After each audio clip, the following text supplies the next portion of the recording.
वो वक्त आ चुका है दोस्तों आप सभी को अपना जलवा दिखाने का। आज के इस वीडियो में आपको बताऊंगा कि हिंदी के पेपर में कुछ नहीं आएगा तो आंसर बनाकर कैसे लिखेंगे। आइए जानते हैं। एक छोटा सा मॉडल पेपर यहां से उठाते हैं। प्रीवियस ईयर पेपर 2023 का है ये पेपर है। क्या पता यहां से क्वेश्चन आपके पेपर में आ जाए तो अच्छे से सॉल्व कर लेते हैं। सबसे पहले यहाँ पे जो आपका खंड जो का वाला सेक्शन है इसमें बहुविकल्पीय क्वेश्चन होंगे। इस बहुविकल्पीय क्वेश्चन में आपको अपनी कॉपी में लिखना पड़ेगा। कॉपी में कैसे लिखना है साथ साथ में मैं भी आपको ये भी बताता रहूंगा। ठीक है, तो सबसे पहले अपनी कॉपी में खंड का ये आपको नोट कर लेना है। तो ये ऐसे कॉपी आपका रहेगा और यहाँ पे सबसे पहले अपनी कॉपी में आप यहाँ पे लिखेंगे। काले स्केच का प्रयोग आप कर सकते हैं। तो यहाँ पे आप लिखेंगे खंड का लिखेंगे। ठीक है, और फिर इसके बाद जो है यहाँ पे इसको लगे हाथ अंडरलाइन इस प्रकार से कर दीजिए। अब इसके बाद जो है यहाँ पे खंड का हो जाएगा। फिर आप यहाँ पे प्रश्नोत्तर नंबर का लिखा गया, प्रश्नोत्तर नंबर का उत्तर लिखेंगे। तो यहाँ पे जो है आप प्रश्नोत्तर संख्या या प्रश्नोत्तर नंबर आप लिख सकते हैं। तो मैं यहाँ पे लिख दे रहा हूँ प्रश्नोत्तर संख्या। ठीक है, इस प्रकार से प्रश्नोत्तर संख्या अच्छे राइटिंग में थोड़ा सा लिखिए। लिखने के बाद यहाँ पे मान लो एक है तो आप यहाँ पे एक लिख दीजिए। फिर इसके बाद लगे हाथ इसको अंडरलाइन कर दीजिए। ठीक है, अब यहाँ पे एक आपका हो गया। फिर इसमें जो है आपके 5 खंड हैं, मतलब कि 5 प्रश्न रहेगा। एक का, खा, गा, घा, अंगा करके। तो आप एक काम करिए, यहाँ से आप यहाँ पे लिखिए का। ठीक है, और का जो सही है, जैसे मान लीजिए यहाँ पे जैसे क्वेश्चन है कि कंकाल उपन्यास के लेखक है तो जयशंकर प्रसाद हो जाएगा। तो पहला इसमें सही है तो जयशंकर प्रसाद इसमें जो है आपका यहाँ पे लिखेंगे पहला। ठीक है, और पहला जब आपका सही है तो आप इसमें लिखेंगे जैसे कंकाल का उपन्यास, तो यहाँ पे जयशंकर प्रसाद हो जाएगा। तो आप अपनी कॉपी में लिखेंगे जयशंकर प्रसाद। ठीक है, इस प्रकार से आप इसको लिखेंगे जयशंकर प्रसाद हो जाएगा। फिर इसके बाद जो है आप इसको जो है यहाँ पे थोड़ा सा दूरी बना के यहाँ पे इस प्रकार से सही का निशान लगा देंगे। बस आपका काम हो जाएगा दोस्तों। ऐसे काम करना है। ऐसे सारे क्वेश्चन आपको यहाँ पे लिख लेना है। जैसे यहाँ पे देखिए क्वेश्चन है कि भारत के 11वें राष्ट्रपति का नाम, तो डॉक्टर जो है एपीजे अब्दुल कलाम हो जाएगा। तो यहाँ पे आपका तीसरा वाला इसमें राइट आंसर हो जाएगा। तो तीसरा वाला आप यहाँ पे लिखेंगे। तो यहाँ पे एक लाइन क्या करेंगे, आप यहाँ पे एक लाइन गैप कर देंगे। ठीक है, फिर इसके बाद यहाँ पे लिखेंगे खा, और खा का कौन सा सही है तो आप इसमें क्वेश्चन में देख पाएंगे खा का तीसरा सही है। तो आप यहाँ पे खा का जो है तीसरा यहाँ पे इस प्रकार से ऐसे कॉपी में अपने लिख देंगे। फिर इसके बाद जो है आप यहाँ पे लिखेंगे डॉक्टर कलाम। तो यहाँ पे इस प्रकार से जो है डॉक्टर कलाम, क्योंकि डॉक्टर कलाम केवल लिखा गया तो आप यहाँ पे लिखेंगे डॉक्टर अब्दुल कलाम। ठीक है, डॉक्टर अब्दुल कलाम हो जाएगा। इस प्रकार से लिख देंगे। लिखने के बाद जो है यहाँ पे इसी के जस्ट सामने जो है ऐसे टिक कर देंगे। थोड़ा देखने में अच्छा लगेगा और बढ़िया से आपको जो है पूरा नंबर मिल जाएगा। फिर इसके बाद तीसरा देखिए यहाँ पे गा वाला है कि वसुधा साहित्य पत्रिका के संपादक तो हरिशंकर परसाई हैं। इसी प्रकार से आपको तीसरा भी लिख लेना है। तो तीसरा में जो है आप यहाँ पे एक लाइन छोड़ के यहाँ पे लिखिए गा, और गा का यहाँ मान लीजिए जो है पहला सही है, हरिशंकर परसाई पहला सही है। तो आप इस प्रकार से यहाँ पे पहला लिखिए। ठीक है, और यहाँ पे लिखिए हरिशंकर परसाई। ठीक है, तो यहाँ पे लिख देते हैं हरिशंकर परसाई। ठीक है, इस प्रकार से जो है आप परसाई है तो इस प्रकार से आप इसको ऐसे लिख दीजिए। फिर इसी के बराबर जो है आप यहाँ पे टिक कर दीजिए। थोड़ा देखने में अच्छा लगेगा और अच्छे से आप इसको देख पाएंगे, बढ़िया लगेगा। ठीक है, तो इस प्रकार से जो है ये आपको क्वेश्चन करना है। फिर यहाँ पे पन्ना पलटेंगे तो आपको अगला क्वेश्चन जो है आपको यहाँ पे दिखाई देगा। तो यहाँ पे देख पाएंगे अगला क्वेश्चन जो है पंडित दीनदयाल के पिता जो थे वो कौन थे, स्टेशन मास्टर थे। तो इसमें राइट आंसर हो जाएगा। इसको कॉपी इस प्रकार से आप ले सकते हैं। इसके बाद है कल्पलता किस विधा की रचना है, ये निबंध हो जाएगा। ठीक है, फिर अगला यहाँ पे कि कवि बच्चन सुधा पत्रिका के संपादक भारतेंदु हरिश्चंद्र हो जाएगा। ठीक है, नेक्स्ट यहाँ पे दूसरा क्वेश्चन आ चुका है। तो आपको थोड़ा सा यहाँ पे रुकने की जरूरत है। अपने कॉपी में जो है यहाँ पे थोड़ा सा इसको लिखना है। अब यहाँ पे प्रश्नोत्तर मान लीजिए यहाँ पे पहला हो गया है, मान लेते हैं हो गया है। तो आप यहाँ पे 2 लाइन के गैप करेंगे। ठीक है, और फिर इसके बाद यहाँ से आप लिखेंगे प्रश्नोत्तर नंबर दूसरा आ जाएगा। तो यहाँ पे प्रश्नोत्तर संख्या हो जाएगा। 2 है तो 2 आप यहाँ पे ले देंगे। इसको स्केच से जो है इस प्रकार से अंडरलाइन ऐसे कर देंगे। ठीक है, अब यहाँ पे दूसरे का कौन सही है तो आप जो है यहाँ पे दूसरे का है, का दूसरा सही है। तो यहाँ पे जो है आप लिखिए का। ठीक है, का जो है कौन सा सही है, दूसरा से। दूसरा आप यहाँ पे इस प्रकार से लिखिए। ठीक है, लिखने के बाद जो है इसमें उत्तर कौन सा सही हो जाएगा तो कवि बच्चन सुधा जो है भारतेंदु हरिश्चंद्र हो जाएगा। तो आप इस प्रकार से इसको आप यहाँ पे लिखिए। ठीक है, भारतेंदु हरिश्चंद्र, यहाँ पे लिखिए भारतेंदु हरिश्चंद्र हो जाएगा। ठीक है, इस प्रकार से आप इसको लिखिए, हरिश्चंद्र हो जाएगा। ठीक है, फिर इसी के जस्ट सामने करके आप यहाँ पे ऐसे टिक कर दीजिए तो आपका बहुत अच्छा लगेगा और बढ़िया नंबर आपको मिलेगा। फिर इसी प्रकार से निम्नांकित में खड़ी बोली की प्रथम महाकाव्य है, तो इसमें दूसरा प्रिय प्रवास आपका दूसरा इसमें राइट आंसर है। तो उसी प्रकार से इसको भी क्वेश्चन करना है, एक लाइन छोड़ देना है। फिर यहाँ पे थोड़ा सा आपको यहाँ पे लिखना है दूसरे का, यहाँ पे दूसरे जो खा वाला है, इसका जो खा वाला आंसर है, इसका दूसरा सही है प्रिय प्रवास, तो यहाँ पे आप सेकंड नंबर डाल देंगे और यहाँ पे इसका जो उत्तर है वो लिखेंगे प्रिय प्रवास। ठीक है, इस प्रकार से प्रिय प्रवास। ठीक है, इस प्रकार से आप यहाँ पे लिखेंगे। जेल पेन का भी इस्तेमाल आप कर सकते हैं, कोई दिक्कत नहीं है। ठीक है, तो इस प्रकार से आप यहाँ पे टिक कर देंगे। ऐसे बहुविकल्पीय क्वेश्चन आपको पूरा प्रेजेंट करना है। ठीक है दोस्तों, तो ये हो गया तरीका बहुविकल्पीय प्रश्न का। इस प्रकार से यहाँ पे क्वेश्चन देख लेते हैं, क्या पता इसमें से क्वेश्चन कोई टकरा जाए तो आप इसका उत्तर सही तरीके से कर पाए। तो यहाँ पे ये हो गया कि नेक्स्ट है कि निम्नांकित में से खड़ी बोली के प्रथम महाकाव्य प्रिय प्रवास हो जाएगा। ठीक है, नेक्स्ट है गुनाहों का देवता कृति है धर्मवीर भारती का हो जाएगा। ठीक है, घ वाला है निम्नलिखित में से किस विद्वान ने आदिकाल को वीरगाथा काल कहा है, तो आचार्य रामचंद्र शुक्ल हो जाएगा। ठीक है, फिर इसके बाद जो है यहाँ पे ग वाला अंगा वाला है सरहपा निम्नांकित में से किस साहित्य से संबंधित है, इसमें राइट आंसर आपका सिद्ध साहित्य हो जाएगा। ठीक है, फिर दोस्तों आता है आपका सेक्शन यहाँ पे तीसरा वाला, जो तीसरा रहेगा इसमें निम्नलिखित गद्यांश पर आधारित प्रश्नों का उत्तर देना है, तो 10 अंक आपको यहाँ से मिलेंगे। ठीक है, अब इस प्रकार से जो है आपको सेंटेंस दिखाई देगा, यहाँ पे किस चैप्टर से लिया गया आपको ये खोजना होगा। तो यहाँ पे देखिए सेंटेंस लिखा गया है राष्ट्र। ठीक है, राष्ट्र से हमें समझ में आ जाता है कि राष्ट्र नामक जो है इन राष्ट्र के स्वरूप 9 पाठ से लिया गया है, तो यहाँ पे हमें पता चल गया कि राष्ट्र के स्वरूप से लिया गया है। दोस्तों एक चीज और आपको बता दें, यहाँ पे देखिए लिखा है निम्नांकित गद्यांश पर आधारित प्रश्नों को उत्तर दीजिए, तो ये गद्यांश यहाँ पे दिया गया है। ठीक है, और यहाँ पे दिया गया है कि उपर्युक्त गद्यांश के पाठ का शीर्षक लेखक का नाम लिखिए। अब एक चीज और आपको बता दें, ये देखिए ये एक पेपर और है मेरे पास, ये 2025 का पेपर है। ठीक है, ये 2025 का पेपर आप यहाँ पे देख पाएंगे, 25 का पेपर है और ये पेपर जो है ये वाला 23 का पेपर 2023 का है, तो इस 25 वाले पेपर में दिया है, यहाँ पे देखिए सेंटेंस दिया गया है कि गद्यांश का संदर्भ देते हुए किसी एक का नीचे दिए गए प्रश्नों का उत्तर लिखना है। तो यहाँ पे संदर्भ ही पूछा गया है, लेकिन इसमें संदर्भ नहीं पूछा है। तो जैसा उत्तर मतलब आपसे पूछा जाएगा कि यहाँ पे आपसे उत्तर पूछा गया गद्यांश पर आधारित प्रश्नों को उत्तर दीजिए, तो आप ऐसे ही लिख देंगे। ठीक है, आपको संदर्भ लिखने की जरूरत नहीं है, लेकिन अगर आपका संदर्भ यहाँ पूछता है तो उसको आप लिख सकते हैं। कैसे लिखेंगे, कॉपी में आ जाते हैं। इस प्रकार से कॉपी में सबसे पहले क्या करेंगे, प्रश्नोत्तर नंबर डालेंगे, तो यहाँ पे आप लिखेंगे प्रश्नोत्तर नंबर। ठीक है, या प्रश्नोत्तर संख्या, जिस प्रकार से आप लिखना चाहते हैं प्रश्नोत्तर संख्या लिख सकते हैं, प्रश्नोत्तर संख्या लिखिए। लिखने के बाद यहाँ पे तीसरा है प्रश्न, तो यहाँ पे तीसरा लिखिए और इसको अंडरलाइन इस प्रकार से ऐसे कर दीजिए। ठीक है, ये हो जाएगा। फिर इसके बाद यहाँ पे एक काम और करेंगे, यहाँ पे आप संकेत लिखेंगे। ठीक है, संकेत में क्या लिखेंगे, देखिए जब बना के आंसर लिख रहे हैं तो थोड़ा अच्छे से लिखेंगे। अब संकेत में क्या लिखना है आपको, देखिए संकेत में जो है यहाँ पे जो लिखा गया सेंटेंस, पूर्वजों ने चरित्र, जो आप यहाँ पे लिख रहे हैं, चाहे आप ये वाला करिए या फिर अथवा करके दिया रहता आप इसे भी कर सकते हैं, दोनों में से कोई करना होगा। मान लीजिए आपको यही करना है, तो यहाँ से 2 शब्द ये उठाइए पूर्वजों ने, तो आप यहाँ पे लिखिए पूर्वजों ने। ठीक है, इस प्रकार से यहाँ पे लिखिए पूर्वजों ने। ठीक है, फिर यहाँ पे आप डैश डैश इस प्रकार से ऐसे कर दीजिए, डैश डैश कर दीजिए। करने के बाद लास्ट में जो शब्द लिखा गया है स्वागत करते हैं, तो आप यहाँ पे लिख दीजिए स्वागत करते हैं। ठीक है, यहाँ पे आप लिख दीजिए स्वागत करते हैं, तो इस प्रकार से आप इसको लिख दीजिए स्वागत करते हैं, तो इससे पता चल जाए कि आपने इस प्रश्न का उत्तर दिया है। बस यही संकेत होता है। ठीक है, अब इसके बाद जो है अगला यहाँ पे रहेगा आपका उपरोक्त गद्यांश का पाठ का शीर्षक लेखक का नाम लिखना है। तो 2 तरीका है इसको लिखने का, दोनों तरीका मैं आपको बता दे रहा हूँ। पहला यहाँ पे ये है कि आप लिखना है, जो तीसरा है तो तीसरे का जो है आप यहाँ पे लिखेंगे, यहाँ पे लिखेंगे थर्ड का पहला। ठीक है, तो जैसा क्वेश्चन में पूछा गया है यहाँ पे कि पाठ का शीर्षक, तो पाठ का शीर्षक पहले यहाँ पे लिखिए, हेडिंग बनाइए पाठ का शीर्षक। ठीक है, इस प्रकार से लिखिए पाठ का शीर्षक हो जाएगा।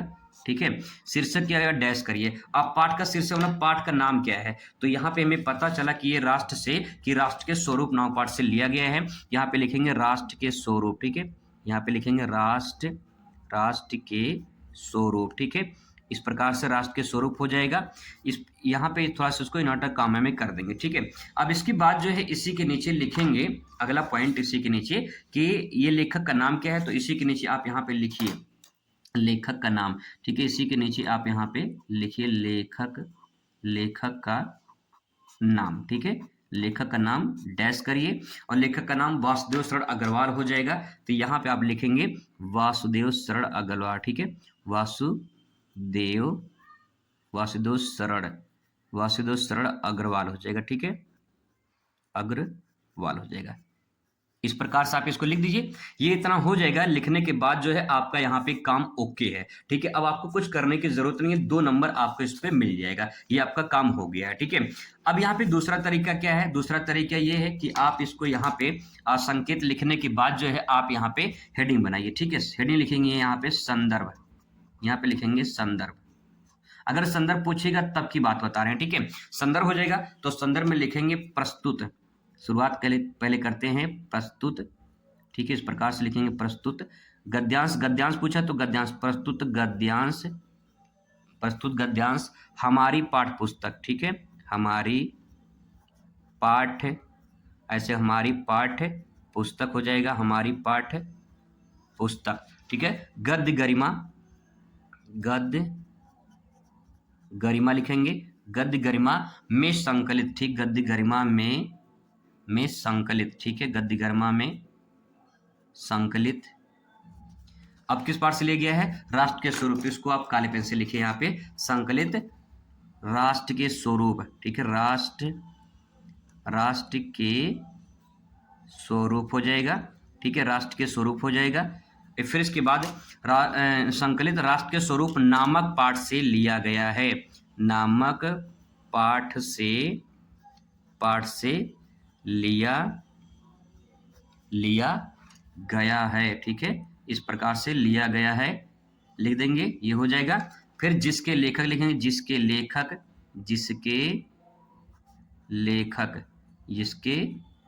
लेखक कौन है? काले पेन से लिख देंगे इसको, ठीक है।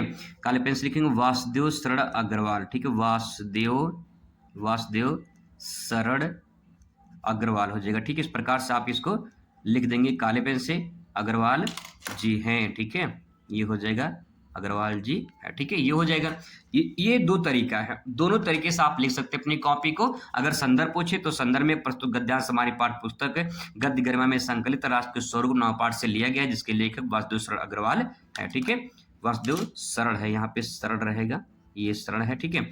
तो इस प्रकार से आप लिखेंगे। लिखने के बाद जो है आपका दूसरा जो क्वेश्चन रहता है इसी में से छांट के लिखना रहेगा। जैसे किस राष्ट्र का हम स्वागत करते हैं, तो आपको इतना मिलता जुलता शब्द जो है आपको यहाँ पे ढूंढना है। तो राष्ट्र का हम स्वागत करते हैं, तो यहाँ पे देखिए राष्ट्र का हम स्वागत करते हैं, यहाँ पे लिखा गया है, ठीक है। तो आप क्या करिए, इसके यहाँ पे लास्ट में लिखा गया तो पीछे आइए यहाँ से ये जो लिखा गया है यहाँ से भी आप लिख सकते हैं, ठीक है। अपने वरदान से पुष्ट करके, यहाँ से लिख सकते हैं कि अपने वरदान से पुष्ट करके उसे आगे बढ़ाना चाहता है, उस राष्ट्र का हम स्वागत करते हैं। या तो आप यहाँ पे आ जाइए, दूसरा से यहाँ से आ जाइए, जहाँ अतीत वर्तमान के लिए भार रूप नहीं है, जहाँ भूत वर्तमान को जकड़ नहीं रख सकता है, बल्कि इस प्रकार से यहाँ तक आप लिख सकते हैं। तो इस प्रकार से अपने जो है कॉपी में अब यहाँ पे आगे जो है सेंटेंस दूसरा क्वेश्चन है, तो आप यहाँ पे लिखिए दूसरा, यहाँ पे तीसरे का दूसरा क्वेश्चन। तो तीसरे का जो दूसरा है वो इस प्रकार से यहाँ पे लिखना है। तो आप यहाँ पे जो कॉपी है, इस कॉपी में जो है अपने यहाँ से उठाइए और सेंटेंस यहाँ तक लिख दीजिए, ठीक है। तो आप यहाँ से छांट के लिख सकते हैं, ठीक है। अब दोस्तों अगला क्वेश्चन है कि प्रस्तुत गद्यांश का आशय स्पष्ट कीजिए। आशय का मतलब भाई एक ये जो गद्यांश लिखे कहना क्या चाहता है, ठीक है। तो राष्ट्र के निर्माण के बारे में, राष्ट्र के देश के बारे में बात हो रही है। तो आप जो है यहाँ से इसमें से बीच में से छांट के जो है आप इसमें सेंटेंस उसमें लिख सकते हैं। इसका आशय क्या हो जाएगा, यहाँ से आप क्लियर हो जाएगा, ठीक है। बीच में से कहीं से भी छांट के आप यहाँ से भी लिख सकते हैं, ठीक है। या फिर जो यहाँ से भी लिख सकते हैं, यहाँ से भी शुरुआत कर सकते हैं, तो लिख सकते हैं। इसमें आशय हो जाएगा आपका, ठीक है। तीसरा इसी प्रकार से चौथा रहेगा अपना पूर्वजों की किन उपलब्धियों को हम गौरव के साथ धारण करते हैं? तो यहाँ पे देखिए पूर्वजों शब्द यहाँ पे देखिए लिखा गया है ऊपर में, तो इस प्रकार से यहाँ से छांटिए और यहाँ तक जो है आप इसको लिख सकते हैं, ठीक है, यहाँ तक भी आप पेस्ट कर सकते हैं। फिर रेखांकित अंश की व्याख्या करनी है, फिर यहाँ से लेकर यहाँ तक रेखांकित है तो इसको व्याख्या करनी है। व्याख्या अगर नहीं आ रही तो सेम टू सेम पहले उतार दीजिए, ठीक है, और फिर 2 लाइन इसमें से बढ़ा दीजिए, क्योंकि जब व्याख्या करते हैं थोड़ा बड़ा हो जाता है, तो आप इस प्रकार से थोड़ा बढ़ा देंगे, तो यहाँ से आप इसको पूरा कवर कर सकते हैं, कोई दिक्कत नहीं है, ठीक है। इसके बाद अथवा करके दिया रहता है, इसको भी आप लिख सकते हैं, दोनों में से कोई एक करना होता है। तो यहाँ पे देखिए, यहाँ पे चैप्टर मान लो आपको समझ में नहीं है कि किस चैप्टर से लिया गया है, तो किसी न किसी चैप्टर का नाम आप लिख देंगे, लेकिन जब कॉपी में लिखेंगे तो इस प्रकार से हाईलाइट नहीं करेंगे, ठीक है। आप नीले पेन से पूरा लिख देंगे, उसे हाईलाइट नहीं करेंगे, इस बात का ध्यान रखेंगे, ठीक है। तो यहाँ पे जो आपका क्वेश्चन दिया गया, मान लो यहाँ पे पढ़ने के बाद आपको समझ में नहीं है कि किस चैप्टर से लिया गया है, तो एक बार क्वेश्चन पर नजर डालना। जैसे यहाँ पे देखिए लिखा डॉक्टर कलाम, तो इसका मतलब ये है कि डॉक्टर एपीजे अब्दुल कलाम जो है उनके चैप्टर, उनके द्वारा लिखित ये जो है कथन है। तो यहाँ पे जो है आप इस प्रकार से पता चल जाएगा कि डॉक्टर एपीजे अब्दुल कलाम इसके लेखक हो जाएंगे, ठीक है। यहाँ से आप लेखक का नाम पहचान सकते हैं, यहाँ भी आपको हिंट मिल सकता है। तो ये जो लेखक जो हो जाएंगे डॉक्टर एपीजे अब्दुल कलाम हो जाएंगे, और इनका जो चैप्टर है वो है हम और हमारा आदर्श है, ठीक है। तो इस प्रकार से उसको लिख सकते हैं। फिर यहाँ पे अगला क्वेश्चन आपको दिखाई देगा कि जो है यहाँ पे देखिए लिखा है रेखांकित अंश की व्याख्या कीजिए। इसमें जो है रेखांकित अंश की व्याख्या पहले पूछ लिया है, तो आप पहले रेखांकित अंश की व्याख्या कर दीजिए, जैसे पूछा गया वैसे लिखिए, सेम टू सेम वैसे वो आप उतार दीजिए, आगे पीछे थोड़ा सा सेंटेंस कर दीजिए, कोई दिक्कत नहीं है। अगला क्वेश्चन है डॉक्टर कलाम समृद्धि की जो है कद्र क्यों करते हैं? तो यहाँ पे देखिए लिखा है समृद्धि का कद्र करता हूं, ठीक है। तो इस प्रकार से यहाँ सेंटेंस उठाइए, आप यहाँ तक जो है आप पेस्ट कर दीजिए, ठीक है, इस प्रकार से ले सकते हैं। अगला प्रश्न है लेखक किसे जो है एक दूसरे की विरोधी नहीं मानता है? तो लेखक किसे जो है विरोधी नहीं मानता है, तो आपको ऐसा सेंटेंस खोजना है। तो ऊपर आएंगे देखिए एक दूसरे को विरोधी है, यानी मैं यह नहीं मानता कि समृद्धि और अध्यात्म एक दूसरे को विरोधी है। तो यहाँ पे यहाँ से जो है आप इसको लिख सकते हैं, यहाँ से भी आपको हिंट मिल जाएगा, ठीक है, ये हो जाएगा। फिर इसके बाद यहाँ पे देखिए लिखा है कि उपरोक्त गद्यांश के पाठ का शीर्षक लेखक का नाम लिखे। तो इस प्रकार से जैसे यहाँ पे लिखा गया है ऐसे इसको भी आप यहाँ पे लिख सकते हैं, ठीक है, ये हो जाएगा। फिर इसके बाद प्रस्तुत गद्यांश में छात्रों को कौन सा संदेश दिया गया है?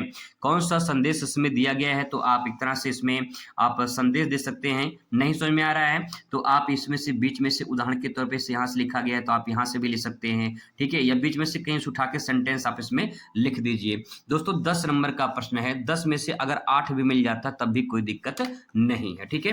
फिर इसके बाद आप पन्ना पलटेंगे तो आपको जो है अगला क्वेश्चन दिखाई देगा, क्वेश्चन नंबर 4। क्वेश्चन नंबर 4 में जो है आपको यहाँ पे कुछ पद्यांश दिखाई देंगे, ठीक है, पद्यांश दिखाई देगा। इसमें से जो है आपको पहचानना होगा कि कौन से चैप्टर से लिया गया है। नहीं समझ में आ रहा है तो एक किसी न किसी चैप्टर का नाम दे देना है, ठीक है, किसी न किसी चैप्टर का नाम लिखना है। लेकिन जब कभी क्वेश्चन पढ़ेंगे यहाँ पे तो आप क्वेश्चन से भी इसको निकाल सकते हैं कि किस चैप्टर से लिया गया है। तो यहाँ पे जब क्वेश्चन देखिए उद्धव गोपिया उद्धव से जो है ब्रह्म के संबंध में क्या कहती हैं, तो ये यहाँ से भी आपको एक हिंट मिल जाएगा किस चैप्टर से लिया गया है।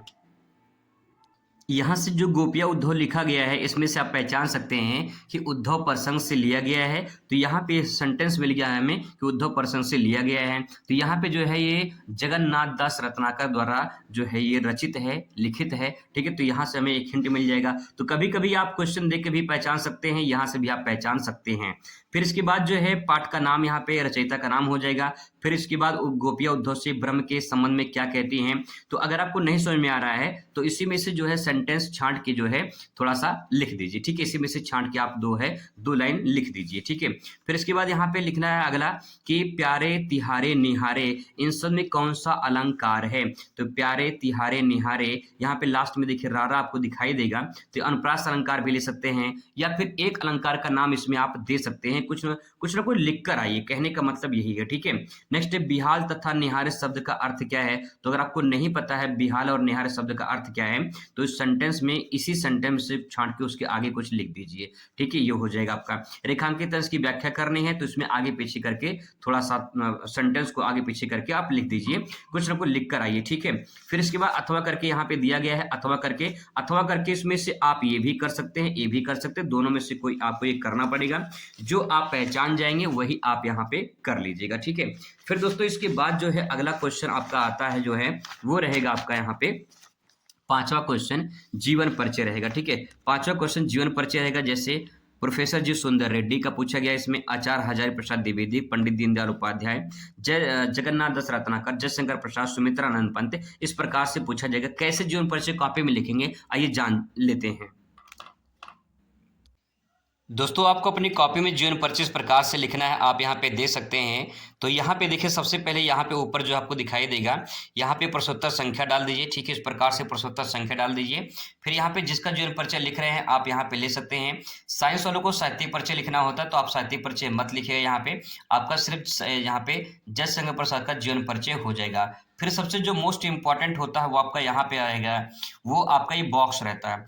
ये बोर्ड की तरफ से निर्देश खुद दिया गया है कि आप बॉक्स बनाइए और बॉक्स में अच्छे तरीके से पहले उनका एक संक्षिप्त परिचय दे दीजिए। ठीक है, फिर इसके बाद आप जो यहाँ बॉक्स में लिखे हैं वही उठा के आप यहाँ पे इस प्रकार से लिखना शुरू कर दीजिए। जैसे जन्म 1889 ईस्वी में जयशंकर प्रसाद अपनी काव्य रचना का जो है प्रारंभ करने वाले महाकवि जयशंकर प्रसाद छायावादी युग के जन्मदाता और छायावाद के प्रवर्तक समझे जाते हैं। ठीक है, इनकी रचना कामायनी एक कालजयी नए काल को जीतने वाली रचना है, जिसमें छायावादी प्रवृत्तियों एवं विशेषताओं का समावेश किया गया है। इस प्रकार से लिखने के बाद यहाँ थोड़ा पैराग्राफ चेंज करके लिख सकते हैं कि प्रसाद जी छायावाद युग के सर्वश्रेष्ठ कवि रहे हैं। प्रेम और सौंदर्य उन जो है इनके काव्य की प्रमुख विषय रहा है। इन्होंने एक काव्य में आध्यात्मिक आनंदवाद की प्रतिष्ठा की है। प्रसाद जी आधुनिक हिंदी काव्य के सर्वप्रथम कवि हैं। इन्होंने अपनी कविताओं में सूक्ष्म अनुभूतियों और रहस्यवादी चित्रण प्रारंभ किया है और हिंदी जगत में एक नवीन क्रांति उत्पन्न कर दी है। छायावादी के नाम से इन्हें जाना जाता है। ठीक है, इस प्रकार से लिख के इनकी कुछ कृतियां हैं, कुछ कृतियां आप लिख देंगे, बस आपका काम हो जाएगा, जीवन परिचय तैयार हो जाएगा। ऐसे दोस्तों आप जो है वासुदेव शरण अग्रवाल का जीवन परिचय लिख सकते हैं। यहाँ पे आप देख सकते हैं जीवन परिचय लिखा गया है। इसको मैंने पिछले वीडियो में बता दिया था कैसे आपको लिखना है, मैं आपको यहाँ पे एक बार दिखा दे रहा हूँ। तो बॉक्स बना के फिर यहाँ पे आप ले सकते हैं। बॉक्स चाहे आप यहाँ बीचों बीच बना सकते हैं या तो चाहे आप यहाँ पे साइड में भी इसको बॉक्स बना सकते हैं, जैसा उचित लगे वो आप ऐसा कर सकते हैं। ठीक है, तो आपका ये जो है सेक्शन जो आपका जीवन परिचय वाला रहेगा ये आपका दोनों हो जाएगा। ठीक है, 5वें का का और 5वें का खा ये आपका दोनों हो जाएगा। एक लेखक का एक कवि का जीवन परिचय पूछा जाएगा।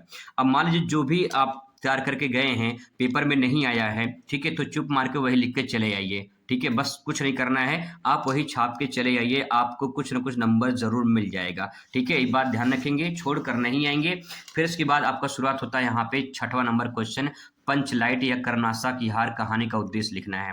तो यहाँ पे कहानी का उद्देश्य क्या है ये आपको लिखना है। मान लीजिए आपको नहीं आ रहा है तो पंचलाइट में कहानी में जो है आप कोई न कोई कहानी बना के कुछ न कुछ आप थोड़ा मोड़ा पढ़े होंगे तो वहां से कहानी बना के आप जो है शुरुआत करिए, लिखिए थोड़ा सा। ठीक है, एक पेज में लिखना है, आप कहानी बनाकर एक कहानी जो है आपको प्रेजेंट करनी है। ठीक है, थोड़ा सा लिखने की शैली आपकी अच्छी होनी चाहिए। अगर आप अच्छे से लिख देते हैं तो बढ़िया अंक आपको प्राप्त हो जाएगा। राइटिंग पे नंबर दोस्तों मिलता है, इसीलिए आप अच्छे से अपनी कॉपी को राइटिंग में लिखिए। ज्यादा अच्छा राइटिंग ज्यादा अच्छा नंबर दिलाता है। तो इस प्रकार से आप यहाँ पे पंचलाइट की कहानी, इसमें से दोनों में से कोई एक करना होगा या करनासा की हार, तो इसी से रिलेटेड आपको कहानी बना के लिख देनी है अगर नहीं आएगा तब। ठीक है, या तो अथवा करके बहादुर कहानी का जो है प्रमुख पात्र का चरित्र चित्रण कर देना है।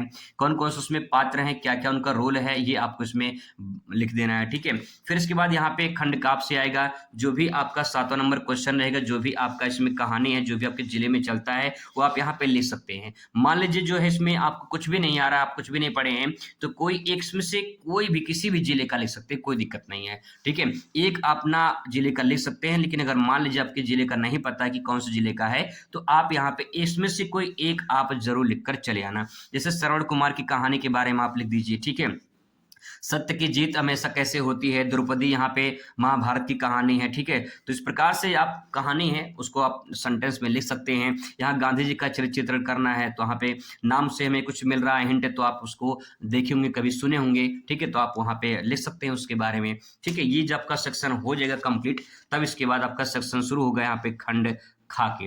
तो अपनी कॉपी में खंड खा लिखेंगे और शुरुआत करेंगे यहाँ पे जो है 8वें प्रश्न का जो है का रहेगा, जिसमें कह रहा है कि संस्कृत गद्यांश में से किसी एक का संदर्भ सहित हिंदी में अनुवाद करना है। तो आपको सबसे पहले इसका जो है आपको संस्कृत में गद्यांश संदर्भ लिखना पड़ेगा। संदर्भ कैसे लिखना है तो आइए जानते कैसे लिखना है।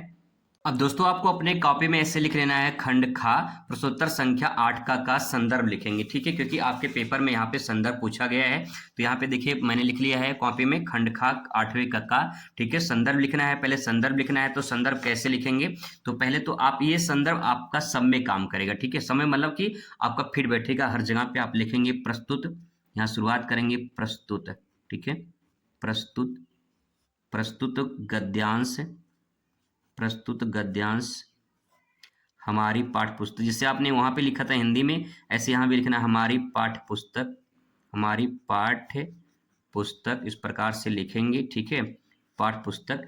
फिर इसके बाद पाठ्य पुस्तक यहाँ पे लिखेंगे संस्कृत दिनदर्शिका, ठीक है, यहाँ पे लिखेंगे संस्कृत, संस्कृत दिग्दर्शिका, ठीक है, इस प्रकार से आप यहाँ पे लिखेंगे दिग्दर्शिका हो जाएगा, दिग्दर्शिका हो जाएगा के, ठीक है। किस पार्ट से लिया गया, तो आप इसको इन्वर्टर कामा में ऐसे कर सकते हैं। तो यहाँ पे जो चैप्टर है किस पर चैप्टर से लिया गया है, तो यहाँ पे आप चैप्टर पढ़ पाएंगे, अगर आप समझ पाएंगे किस चैप्टर से लिया गया है तो आप लिख देंगे, नहीं तो जो है आप कोई न कोई चैप्टर का नाम लिख देंगे। इससे संस्कृत भाषा एवं महत्तम पाठ से लिया गया है। तो आप यहाँ पे नहीं याद है आपको तो यहाँ पे आप लिख दीजिए, ठीक है, कुछ भी संस्कृत, संस्कृत भाषा, भाषा या संस्कृत भाषा या महत्तम, ठीक है, महत्तम पाठ से लिया गया है, ठीक है, महत्तम पाठ से लिया गया है। इस प्रकार से इसको इन्वर्टर कामा में कर सकते हैं। अगर नहीं आया तो इसको हाईलाइट मत करिए, ठीक है। ये हो जाएगा पाठ से, नामक पाठ से लिया गया है, तो यहाँ पे लिखेंगे नामक पाठ से लिया गया है, ठीक है, लिया गया है, ठीक है, ये हो जाएगा आपका। फिर इसके बाद आप यहाँ पे हेडिंग डालेंगे एक लाइन छोड़ के, यहाँ पे लिखेंगे अनुवाद, यहाँ पे आप लिखेंगे अनुवाद। अब मान लीजिए आपको अनुवाद नहीं आ रहा है तो कैसे क्या करेंगे देखते हैं, थोड़ा सा कुछ जुगाड़ लगाते हैं, ठीक है। देखिए करना क्या है इसमें कि जैसे सेंटेंस दिया गया है ना, धन्योम धन्य अयम भारत देशा यत्र समूल्य समूल्य सती जनमानस पावनी, इस प्रकार से लिखा गया है, ठीक है। तो आपको करना क्या है, यहाँ पे जो सेंटेंस लिखा गया है थोड़ा सा जैसे यहाँ पे हलंत लगा है इसको हटा दीजिए, ठीक है।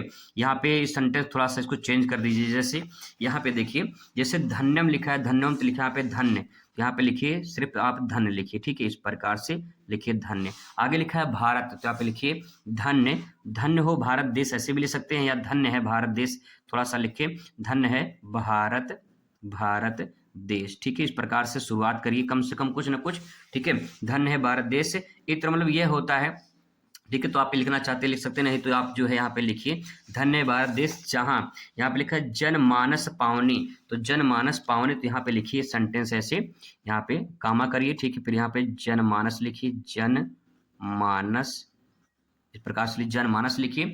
लिखने के बाद जनमानस आपका हो जाएगा। फिर उसके बाद आप यहाँ पे लिखिए जनमानस लिखा है, पावनी लिखा है, तो आप यहाँ पे लिखिए जनमानस पावनी, या पावन भी कह सकते हैं, ठीक है, पावन भी कह सकते हैं। तो संडे लिखेंगे धन्य है भारत देश जनमानस को पावन करने वाले, तो यहाँ पे जनमानस को पावन करने वाले, ऐसे थोड़ा सा बढ़ा के करने वाली हो जाएगा, ठीक है। फिर इसके बाद यहाँ पे देखिए लिखा गया है आगे भव्य भाव भावोद्भावनी, तो यहाँ पे आप सेंटेंस पे लिखेंगे कि भावों को उत्पन्न करने वाली, ठीक है, या जो है यहाँ पे सेंटेंस ऐसे लिखते हैं भव्य, पहले भव्य लिख सकते हैं, भाव भी लिख सकते हैं, या भाव को उत्पन्न करने वाली, भाव को उत्पन्न करने वाले, ठीक है, ऐसे सेंटेंस जो है उत्पन्न करने वाली। तो इस प्रकार से ऐसे आप लिखिए, ठीक है, इस प्रकार से लिखिए थोड़ा थोड़ा। जो यहाँ पे सेंटेंस है यहाँ पे थोड़ा तोड़ दीजिए इसको, जैसे भव्य है भव्य लिखिए, भाव को करने, भवानी को करने वाली, इस प्रकार से सेंटेंस को तोड़ तोड़ के जो है उसको लिखिए, ठीक है। कुछ ना कुछ दोस्तों लिखिए, तोड़ तोड़ के उसको लिख कर आइए, बस छाप कर आइए, और कुछ नहीं करना है, कॉपी भर कर आइए। बस इतना है कि कॉपी लिख कर आएंगे तो कुछ ना कुछ नंबर एग्जामिनर देगा जरूर, ठीक है, कटेगा नहीं नंबर, आप कुछ ना कुछ लिख कर आइए, ठीक है, ये हो जाएगा। इसी प्रकार से जो है आपको यहाँ पे जो है जो आपका खा वाला पोर्शन रहता है, इसमें श्लोक रहता है, श्लोक में से दोनों में से कोई आपको एक करना होगा, ठीक है। 7 नंबर इसके लिए मिलते हैं। संदर्भ नहीं आ रहा तो इस प्रकार से पहले संदर्भ की शुरुआत करेंगे, ऐसे संदर्भ रहेगा यहाँ पे, ठीक है। बस चैप्टर का नाम थोड़ा सा चेंज कर देगा, नहीं आएगा तो उसी में से कोई यहाँ पे आप जो है सेंटेंस उठा के इस प्रकार से उसको लिख देना, ठीक है, कोई दिक्कत नहीं है। फिर इसके बाद यहाँ पे नीचे आएंगे, तो आपको जो नीचे दिखाई देगा वो आपका यहाँ पे सेक्शन ये रहेगा। 2 प्रश्नों का उत्तर जो है आपको संस्कृत में लिखना है। ये थोड़ा आसान होता है। देखिए कैसे, यहाँ पे जो लिखा गया है सेंटेंस, तो यहाँ पे जो सेंटेंस है यहाँ पे का लिखा गया है, यहाँ पे का लिखा गया है, ठीक है? और फिर इसके बाद यहाँ पे जो है ये लिखा गया है। तो ये जो सेंटेंस है यही हट जाता है, बाकी इसके सेंटेंस में नया सेंटेंस आ जाएगा। तो मान लीजिए आपको नहीं आएगा तो क्या करना है, इसी में से कोई सेंटेंस यहाँ पे उठा लेना है, ठीक? कोई भी सेंटेंस यहाँ से उठा लेना है और लाके यहाँ पे पेस्ट कर देना है, ठीक है? बस आपको ये काम कर लेना है। फिर इसके बाद आपको यहाँ पे 10वां नंबर जो प्रश्न रहता है, हास्य रौद्र रस की परिभाषा लिखिए। तो इसमें से कोई एक परिभाषा लिखना होता है, चाहे हास्य रस पूछे, चाहे रौद्र रस पूछे, कोई भी एक रस वाला प्रश्न आएगा।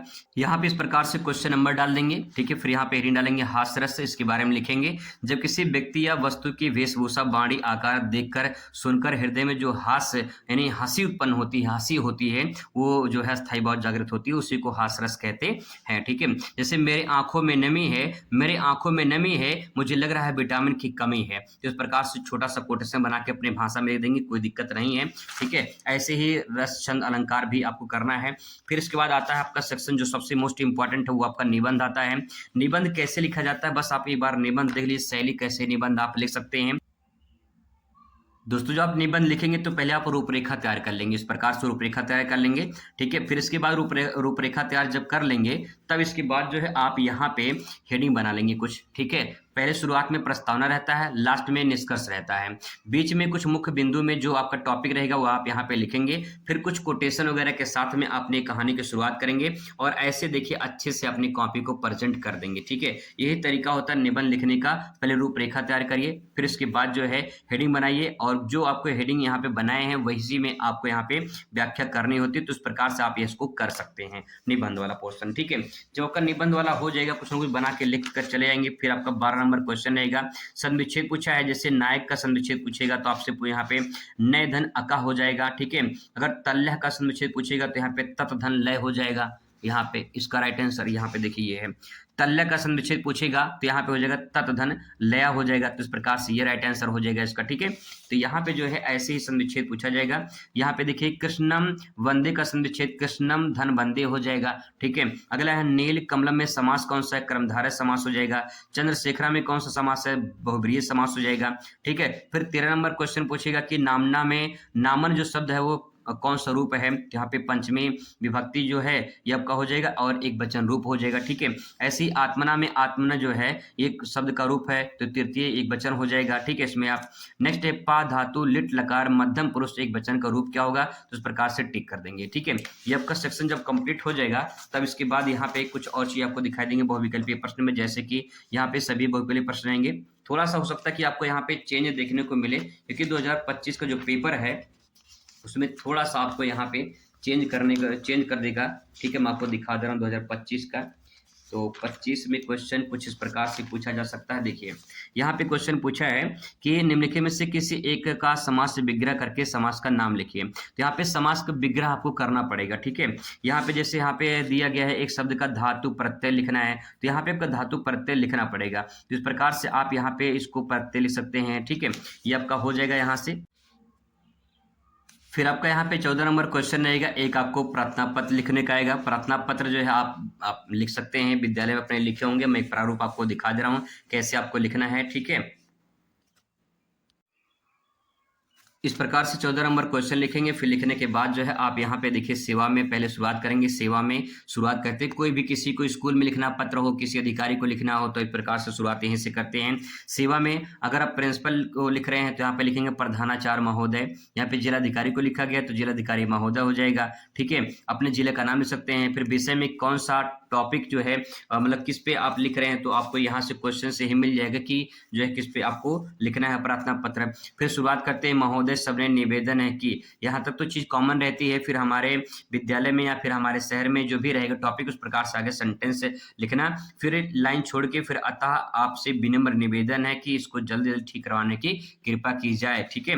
लास्ट में यहाँ धन्यवाद डेट डाल देंगे जिस दिन पेपर रहेगा, और यहाँ पे भवादीय हो जाएगा, आभाषा ले सकते हैं, ठीक है? इस प्रकार से पूरा पेपर आप सॉल्व कर सकते हैं। दोस्तों कुछ ना कुछ बना के आइए, लिख कर आइए, कॉपी भर कर आइए, तो कुछ ना कुछ आपको जरूर मिलेगा। मिलते हैं नेक्स्ट वीडियो में। Thanks for watching.